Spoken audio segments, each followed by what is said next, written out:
Февраль күнү Чүй облусунун Аламедин районунун Көкжар айылында биринчи жолу ат спортунун ичинен хорсбол боюнча достук беттеш өттү.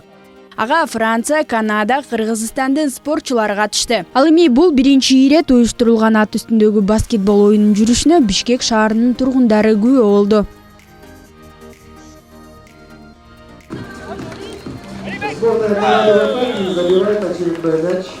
Хорсбол оюнунда айым же мырза деген бөлүнүү жок. Ар бир команда 5 адамдан түзүлөт. Эрежелерине токтолсок, бул спортто волейболдун, баскетболдун элементтери камтылган. Мисалы, эки команданын өзүнүн корзиналары болот. Кайсы команда корзинага көбүрөөк топту салат, ошол тарап упайларга ээ болорун француз оюнчусу Калыс Хавер Бермонди айтып өттү. Бул хорсболдо ойнолучу топ сырты кайыштан капталган. Кемери менен мына ушундай кылып колго кармала тургандай кылып оңтойлоштуруп койгонбуз. Жерден эңип алганга оңой болуш үчүн. Жалпысынан оюн 2 таймдан турат. Ар бири 10 мүнөттөн. Мисалы, көкбөрүдө улакты бир оюнчу алып жүрсө, ал эми хорсболдо бири-бирине бат-батын өткөрүп берүү керек. Коргоочу чабуулда ойнойт. Кимге топ келип калса, корзинага ыргыта берет.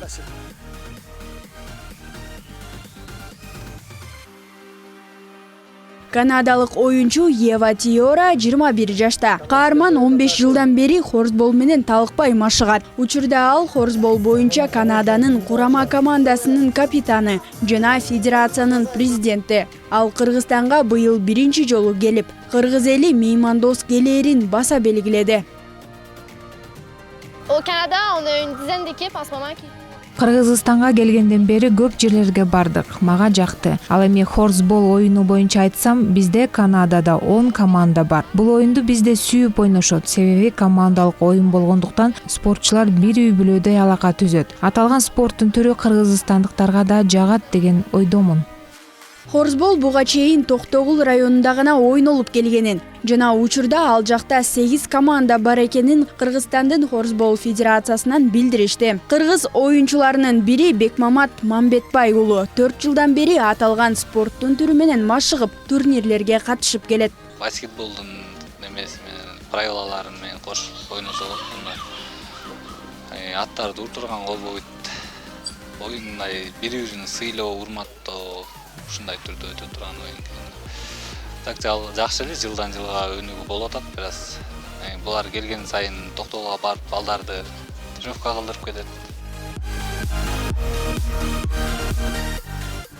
Хорсбол 20-кылымдын 70-жылдары Франция өлкөсүндө жаралган. Аталган спорт менен француз аскерлери бош учурунда машыгып ойноп турушкан. Бул командалык оюнда күч эмес, шамдагайлык, ошондой эле тактык маанилүү экенин Кыргызстандагы хорсбол федерациясынын президенти баса белгиледи. Чек араларды ачып жатат бизге. Бул оюнду 25 мамлекет ойнойт. Анан ушу биздин эле кыргыз балдар, кыргыз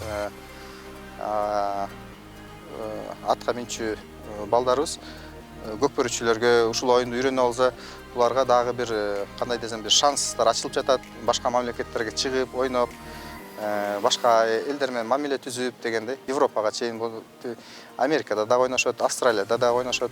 Ар кайсы жакта ушундай жолугушуулар болуп турат, достук матчтар болуп турат.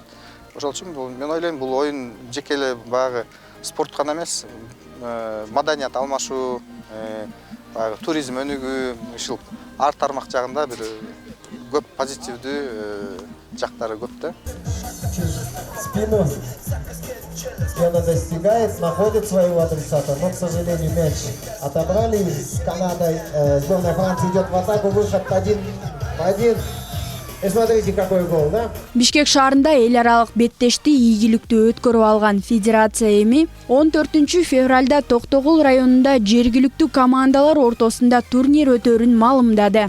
Ошондой эле алдыга суурулуп чыккан спортчулар 2020-жылы 17 августта Францияда боло турган Дүйнө кубогуна Кыргызстандын атынан катышууга жолдомого ээ болушары айтылды. Айзада Нурадилова, Гүлчора Казымкулов, Инсан Бакиров, Нью ТВ.